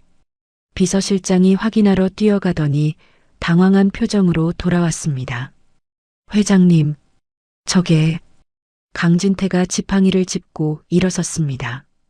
엘리베이터 문이 열리고 낯선 사람들이 복도로 쏟아져 들어오고 있었습니다. 허름한 작업복을 입은 중년 남성, 앞치마를 두른 아주머니, 교복을 입은 학생들. 병원과는 전혀 어울리지 않는 차림새의 사람들이 수십 명이나 몰려오고 있었습니다. 비키세요. 우리 선생님 살려야 해요. 경호원들이 당황하여 그들을 막아섰지만 사람들의 기세는 대단했습니다. 강진태가 그들을 멍하니 바라보았습니다. 선두에 선 낡은 조끼를 입은 남자가 강진태를 발견하고 큰 목소리로 외쳤습니다. 회장님 되십니까? 강진태가 떨리는 목소리로 물었습니다. 당신들은 누구요? 여긴 어쩐 일이요? 남자가 눈물을 글썽이며 대답했습니다. 우리 지훈 학생, 아니 지훈 선생님 때문에 왔습니다. 그 뒤로 수많은 사람들이 간절한 눈빛으로 강진태를 바라보고 있었습니다. 절망뿐이던 병원 복도에 예상치 못한 기운이 감돌기 시작했습니다. 강진태는 알 수 없는 예감에 심장이 거세게 뛰기 시작했습니다. 지훈이 심어놓은 작은 씨앗들이 거대한 숲이 되어 돌아오는 순간이었습니다. 병원 복도는 순식간에 시끌벅적한 시장통처럼 변했습니다.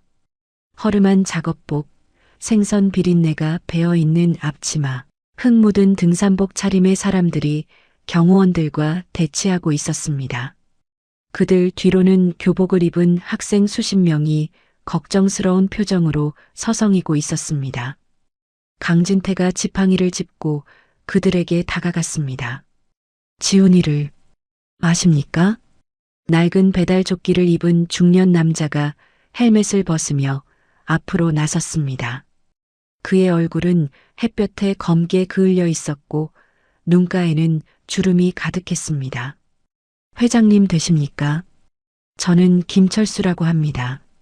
저기 달동네에서 중국집 배달합니다. 김철수가 뒤에 있는 사람들을 가리키며 말을 이었습니다. 여기 있는 사람들 다 지훈 학생, 아니 지훈 선생님한테 은혜 입은 사람들입니다. 강진태가 의아한 표정으로 물었습니다. 선생님이라니요? 지훈이가요? 김철수가 눈시울을 붉히며 고개를 끄덕였습니다. 네. 달동네에 달빛 공부방이라고 있습니다. 지훈이가 거기서 3년 동안 우리 애들을 무료로 가르쳤습니다. 뒤에 있던 생선 장수 아주머니가 앞치마로 눈물을 훔치며 거들었습니다. 말도 마세요. 그 어린 학생이 어찌나 속이 깊은지. 자기는 굶으면서도 우리 애들 간식 사다 먹이고 문제집 사주고 그랬어요. 비 오는 날엔 우산 없는 애들 집까지 데려다주고 자기는 비 맞고 가고요. 강진태의 가슴이 찌릿하게 저려왔습니다. 지훈이 이모의 학대를 피해 밤마다 밖으로 돌았던 이유가 불량해서가 아니라 남을 돕기 위해서였다니 상상조차 못한 일이었습니다. 한 여학생이 울먹이며 소리쳤습니다. 지훈쌤 덕분에 저 이번에 검정고시 합격했어요. 쌤이 포기하지 말라고, 할 수 있다고 매일 밤늦게까지 가르쳐 주셨단 말이에요. 김철수가 주먹을 꽉 쥐며 말했습니다. 뉴스를 보고 알았습니다. 그 착한 학생이 그렇게 모진 학대를 받으면서 우리 애들을 돌봤다는 거리요. 제 딸아이도 지훈 선생님 덕분에 대학 갔습니다. 은혜를 입었으면 갚아야지요. 김철수가 팔을 걷어붙이며 소리쳤습니다. 제가 검사받겠습니다. 재간이라도 쓰세요.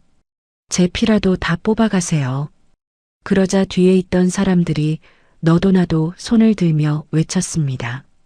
저도 검사받겠습니다. 제 거 쓰세요. 저는 술, 담배도 안 해요. 우리 선생님 살려야 해요.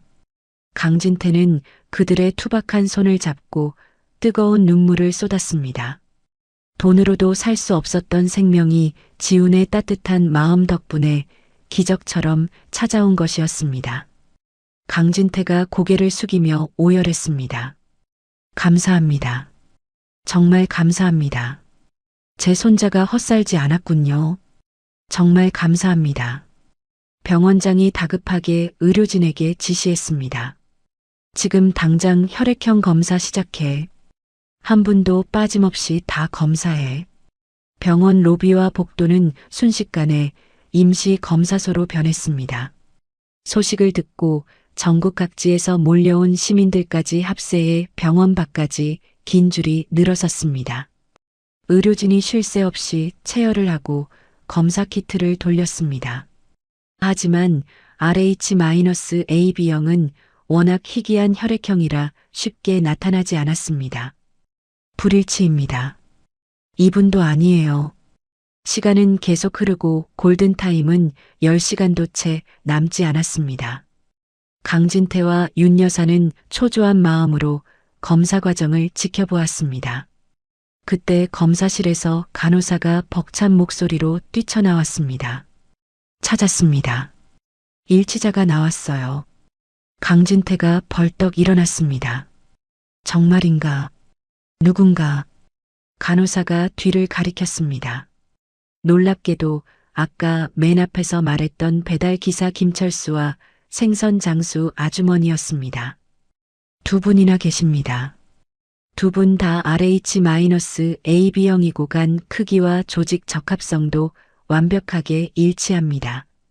김철수가 뛸 듯이 기뻐하며 소리쳤습니다. 거 보슈. 내가 된다고 했잖소. 당장 수술합시다. 내간 떼어가슈. 생선 장수 아주머니가 김철수를 밀치며 나섰습니다.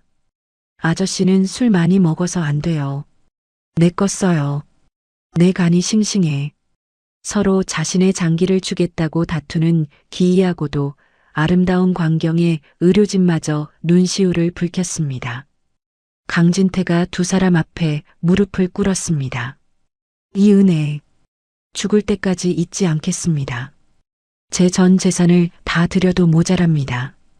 김철수가 화들짝 놀라며 강진태를 일으켜 세웠습니다. 아이고 회장님, 이러지 마십시오. 우린 그냥 빚 갚는 겁니다. 지훈 선생님이 우리한테 해준 거에 비하면 이건 아무것도 아닙니다. 수술 준비가 일사천리로 진행되었습니다. 최종적으로 건강 상태가 가장 양호한 김철수가 공여자로 결정되었습니다. 같은 시각 서울 구치소의 독방. 최미정은 쇠창살 너머 복도에 켜진 TV 뉴스를 멍하니 바라보고 있었습니다. 화면에는 시민들의 자발적 참여로 대성그룹 손자 수술 확정, 기적의 물결이라는 자막이 속보로 흐르고 있었습니다. 최미정의 손이 부들부들 떨렸습니다. 말도 안 돼. 저게 왜 돼? 그녀는 손톱을 물어뜯으며 중얼거렸습니다. 안 돼. 죽어야 돼. 그 새끼가 죽어야 내가 살아. 지훈이 죽어야 강 회장에게 관리 소홀 책임을 덮어씌울 핑계라도 생기고 일말의 동정론이라도 얻을 수 있었습니다. 그녀에게 지우는 끝까지 도구일 뿐이었습니다. 실패해라. 제발 실패해라. 수술하다가 죽어버려라. 저주를 퍼붓는 최미정의 등 뒤로 교도관이 다가와 혀를 찼습니다. 아이고, 저 악마 같은 여자. 조카 수술한다는데 기도라도 못할 망정 중얼거리는 꼬라지하고는 최미정이 도끼 어린 눈으로 교도관을 노려보았습니다. 뭐, 당신이 뭘 알아? 걔는 내 돈이야. 내 복권이라고. 그때 TV 화면 속 앵커가 흥분된 목소리로 소식을 전했습니다. 방금 들어온 소식입니다. 시민 영웅의 도움으로 강지훈 군의 간이식 수술이 시작되었습니다. 의료진은 수술 성공 가능성을 매우 높게 보고 있습니다. 최미정이 벌떡 일어나 쇠창살에 매달리며 고함을 질렀습니다. 으아, 안 돼. 왜 내 맘대로 살아? 왜? 최미정은 짐승처럼 울부짖으며 벽에 머리를 찧었습니다. 자신의 모든 계획이 그리고 마지막 발악마저 완전히 무너져 내리는 순간이었습니다. 거기 조용히 안 해. 징벌방 가고 싶어? 교도관들이 달려와 최미정을 제압했습니다. 최미정은 바닥에 질질 끌려가면서도 절규를 멈추지 않았습니다. 강지훈, 죽어. 제발 죽어버리란 말이야. 철커덩. 독방 문이 닫히고 그녀에게 남은 건 차가운 시멘트 바닥과 영원한 고립뿐이었습니다. 다시 병원 수술실 앞. 수술 중 램프가 붉게 타오르고 있었습니다. 장장 10시간에 걸친 대수술이 이어지고 있었습니다. 병원 로비에는 집에 가지 않은 시민들이 촛불을 켜고 앉아 지훈의 무사 귀환을 기도하고 있었습니다. 윤 여사는 묵주를 돌리며 끊임없이 기도를 올렸고 강진태는 굳게 닫힌 수술실 문만 하염없이 바라보았습니다. 민서가 내 아들 지켜다오. 제발. 새벽이 지나고 아침 해가 떠오를 무렵이었습니다. 드디어 수술 중 램프가 꺼졌습니다. 모두가 숨을 죽이고 문이 열리기만을 기다렸습니다. 이윽고 문이 열리고 집도이가 피 묻은 가운을 입은 채 걸어 나왔습니다. 그는 지쳐 보였지만 마스크 위로 드러난 눈은 웃고 있었습니다. 강진태가 비틀거리며 다가갔습니다. 선생님. 집도이가 마스크를 벗으며 환하게 웃었습니다. 회장님, 축하드립니다. 수술은 대성공입니다. 그 한마디에 팽팽했던 긴장의 끈이 끊어졌습니다. 와! 복도와 로비에서 환호성과 박수가 터져 나왔습니다. 서로를 끌어안고 우는 사람, 만세를 부르는 사람, 바닥에 주저앉아 안도하는 사람. 병원은 순식간에 축제 분위기가 되었습니다. 집도이가 말을 이었습니다. 공여해 주신 김철수 님도 아주 건강하시고요. 지훈 군도 세간이 아주 잘 자리 잡았습니다. 이제 회복만 잘하면 됩니다. 윤 여사는 다리에 힘이 풀려 주저앉으면서도 감사합니다. 감사합니다를 연발했습니다. 강진태는 떨리는 손으로 집도이의 두 손을 맞잡았습니다. 고맙습니다. 정말 고맙습니다, 선생님. 강진태가 창밖을 바라보았습니다. 지난밤의 폭풍우는 온데간데없고 눈부신 아침 햇살이 병원 창문을 뚫고 들어와 수술실 앞을 환하게 비추고 있었습니다. 그 햇살은 마치 지훈의 앞날을 축복하는 서광처럼 느껴졌습니다. 며칠 후 일반 병실. 따스한 햇살이 비치는 침대 위에서 지훈이 천천히 눈을 떴습니다. 아직 마취 기운이 남아 시야가 흐릿했지만 걱정스러운 얼굴로 자신을 내려다보는 사람들을 알아볼 수 있었습니다. 강진태, 윤 여사, 그리고 김철수 아저씨와 공부방 아이들까지. 아버지? 지훈의 갈라진 목소리에 강진태가 황급히 다가와 손을 잡았습니다. 그래, 지훈아, 나다. 알아보겠느냐? 지훈이 힘겹게 고개를 끄덕이며 희미한 미소를 지었습니다. 윤 여사가 지훈의 머리를 쓰다듬으며 눈물을 흘렸습니다. 장하다 내 새끼. 살아줘서 고맙다. 정말 고마워. 지훈의 시선이 옆 침대에 누워있는 김철수에게 향했습니다. 김철수가 링거를 꽂은 팔을 들어 엄지를 치켜 세웠습니다. 선생님, 나랑 이제 피 섞인 형제 된 거요. 건강하쇼. 지훈의 눈가에 눈물이 고였습니다. 아저씨, 감사합니다. 지훈은 살아있음을 온몸으로 느꼈습니다. 따뜻한 체온, 창밖의 햇살, 그리고 사랑하는 사람들의 숨소리. 긴 악몽이 끝났습니다. 이제 정말로 지훈의 새로운 삶이 시작되는 아침이었습니다. 강진태가 지훈의 이마에 입을 맞추며 속삭였습니다. 이제 아프지 마라. 행복할 일만 남았다. 지훈이 다시 눈을 감으며 편안한 잠에 빠져들었습니다. 그의 얼굴에는 더 이상 고통이나 두려움이 없는 평온함만이 가득했습니다. 1년이라는 시간이 화살처럼 빠르게 지나갔습니다. 인천국제공항 출국장은 수많은 인파로 북적이고 있었습니다.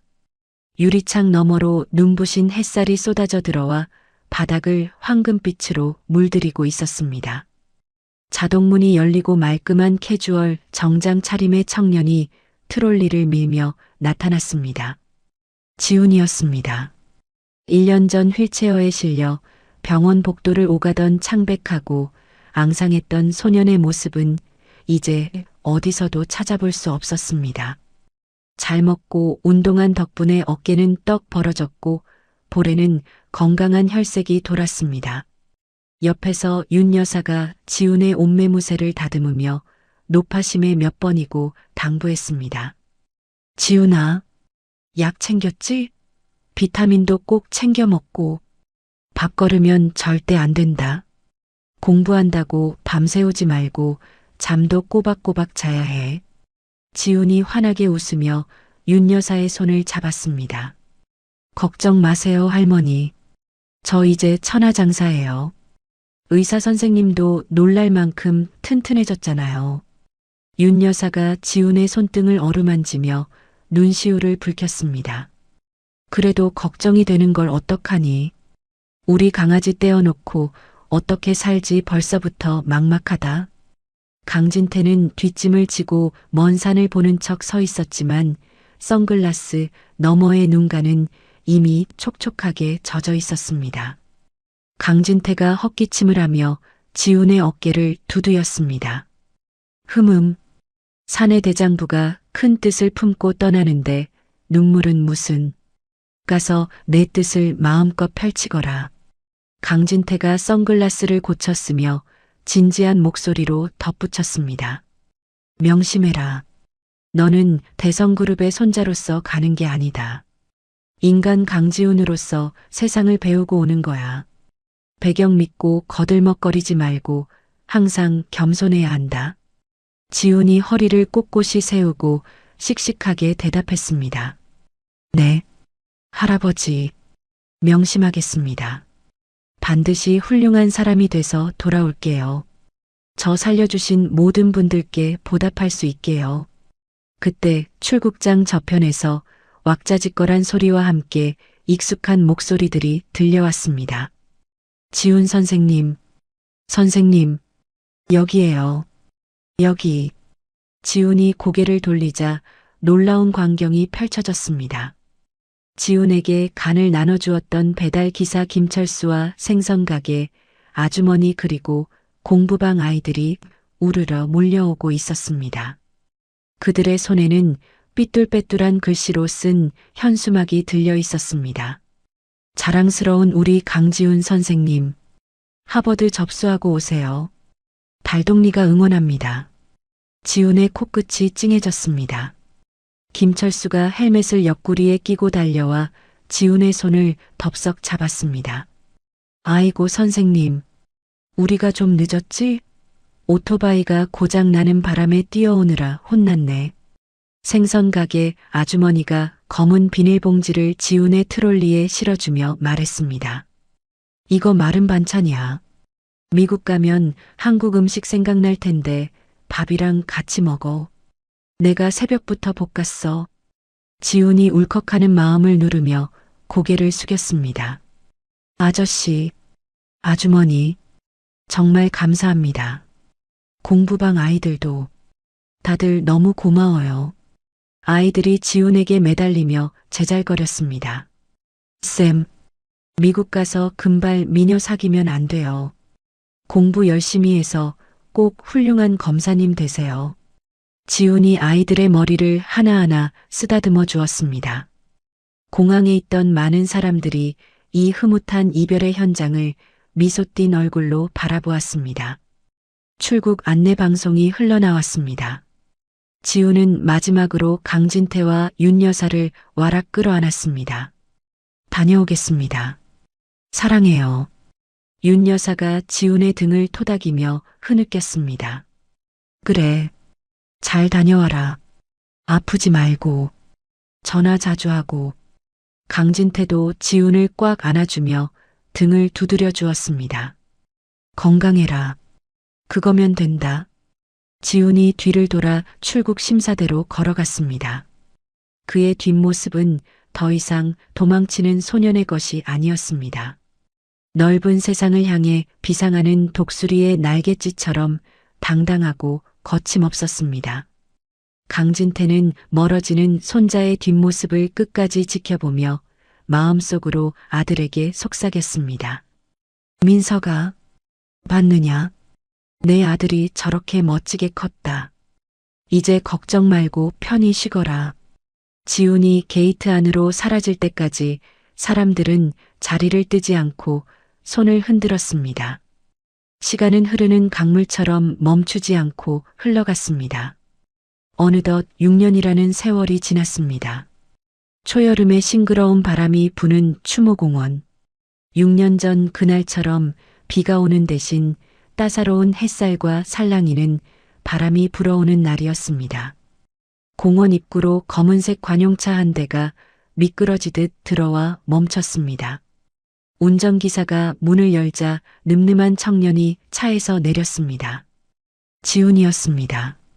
검은색 법복 대신 단정한 수트를 입은 그의 가슴에는 황금색 대한민국 검사 배지가 반짝이고 있었습니다. 하버드 로스쿨을 수석으로 졸업하고 미국 변호사 자격을 취득한 뒤 귀국하여 사법시험까지 단번에 패스한 괴물 검사 강지훈이 되어 돌아온 것입니다. 후, 지훈은 옷매무새를 다듬고 익숙한 발걸음으로 언덕을 올랐습니다. 그의 손에는 하얀 국화꽃 다발과 서류 봉투 하나가 들려 있었습니다. 언덕 위 묘소에는 이미 누군가 와 있었습니다. 백발이 성성해졌지만 여전히 정정한 강진태와 윤 여사였습니다. 강진태의 손에는 최고급 위스키 한 병이 들려 있었습니다. 아빠, 저 왔어요. 지훈의 목소리에 두 노인이 뒤를 돌아보았습니다. 윤 여사가 환한 미소를 지으며 손을 흔들었습니다. 우리 손자 왔니? 오늘따라 더 훤칠하구나. 강진태가 지훈의 가슴에 달린 검사 배지를 보며 흐뭇하게 웃었습니다. 녀석, 우리보다 먼저 와 있으려고 했는데 한 발 늦었구나. 차가 많이 막히더냐? 지훈이 묘비 앞에 꽃다발을 내려놓으며 대답했습니다. 아니요. 오는 길에 잠깐 법원에 들르느라 늦었어요. 첫 발령지를 받았거든요. 지훈이 서류 봉투에서 임용장을 꺼내 강민석의 묘비 위에 조심스럽게 올려놓았습니다. 묘비에는 사랑하는 아들 강민석 여기 잠들다라는 글귀가 새겨져 있었습니다. 아빠, 보고 싶었어요. 많이 늦었죠? 지훈이 묘비를 손으로 쓰다듬으며 말을 이었습니다. 약속 지켰어요. 억울한 사람들 눈물 닦아주는 검사가 되겠다고 했던 약속이요. 이제 아빠처럼 힘없고 약한 사람들 편에 서서 싸울게요. 강진태가 위스키 병뚜껑을 따서 묘비 주변에 술을 뿌렸습니다. 술 냄새가 바람을 타고 은은하게 퍼졌습니다. 민서가, 한 잔 받아라. 내 아들이 이렇게 훌륭하게 컸다. 제 아비 닮아서 고집은 세지만 마음만은 비단결이야. 윤 여사가 지훈의 팔짱을 끼며 행복하게 웃었습니다. 지훈이가 첫 월급 탔다고 내복도 사줬단다. 빨간 내복 입고 동네방네 자랑했더니 친구들이 얼마나 부러워하던지. 이 늙은이가 말년의 호강이다. 지훈이 쑥스러운 듯 머리를 극적였습니다. 할머니도 참, 겨우 내복 한 벌 가지고 그러세요. 다음엔 더 좋은 거 해드릴게요. 세 사람은 묘비 앞에 나란히 섰습니다. 6년 전 비참하게 쫓겨나 빗속에서 울던 소녀는 이제 가족의 든든한 기둥이 되어 가운데 서 있었습니다. 강진태가 하늘을 올려다보며 말했습니다. 날씨 참 좋구나. 민석이가 우리 온다고 구름을 다 치웠나 보다. 지훈이 수행비서에게 눈짓을 했습니다. 사진 한 장 찍을까요? 우리 셋이 찍은 사진이 별로 없잖아요. 수행비서가 카메라를 들고 자세를 잡았습니다. 자, 찍습니다. 웃으세요. 하나, 둘, 셋. 강진태가 지훈의 어깨에 손을 올리고 윤 여사가 지훈의 허리를 감쌌습니다. 지훈은 두 분의 손을 꽉 잡으며 세상에서 가장 행복한 미소를 지었습니다. 찰칵. 셔터 소리와 함께 맑게 갠 파란 하늘 아래 활짝 웃고 있는 세 사람의 모습이 사진 속에 영원히 박제되었습니다. 과거의 아픔은 흉터로 남았지만 그 흉터 위에 새살이 돋아 더 단단해진 가족애가 빛나고 있었습니다. 지훈은 하늘을 올려다보았습니다. 구름 사이로 아빠가 환하게 웃고 있는 것만 같았습니다. 바람이 불어와 지훈의 앞머리를 부드럽게 넘겨주었습니다. 마치 아빠가 머리를 쓰다듬어주는 느낌이었습니다. 지켜봐줘 아빠. 이제부터가 진짜 시작이야. 지훈의 독백이 바람을 타고 멀리 퍼져나갔습니다. 비갠 오후 하늘에 7빛깔 무지개가 선명하게 떠올랐습니다. 긴 어둠의 터널을 지나 마침내 찾은 빛. 그들의 앞날에는 이제 따뜻한 햇살만이 가득할 것입니다. 오늘 들려드린 이야기 어떠셨나요? 억수 같은 빛 속에서 시작된 비극이 마침내 비갠 뒤에 무지개처럼 찬란한 해피엔딩을 맞이했습니다. 지옥 같은 학대 속에서도 자신보다 어려운 이들을 도왔던 지훈이의 선한 마음은 결국 자신의 목숨을 구하는 기적으로 돌아왔습니다. 뿌린 대로 거둔다는 세상의 이치가 이토록 아름답게 증명된 순간이 또 있을까요? 이제 지훈이는 대한민국 검사가 되어 하늘에 계신 아버지와의 약속대로 억울한 이들의 눈물을 닦아주며 살아갈 것입니다. 강 회장 부부 역시 되찾은 손자와 함께 남은 생을 사랑으로 채워가겠지요. 혹시 지금 힘든 시간을 보내고 계신 분이 있다면 지훈이의 이야기처럼 반드시 어둠 끝에 빛이 기다리고 있다는 희망을 잃지 않으셨으면 좋겠습니다. 여러분의 삶에도 언제나 따뜻한 햇살과 기적이 함께하기를 진심으로 기원합니다. 이야기를 끝까지 들어주신 분이 계시다면 잘 들었다고 댓글 하나만 남겨주세요. 감사합니다.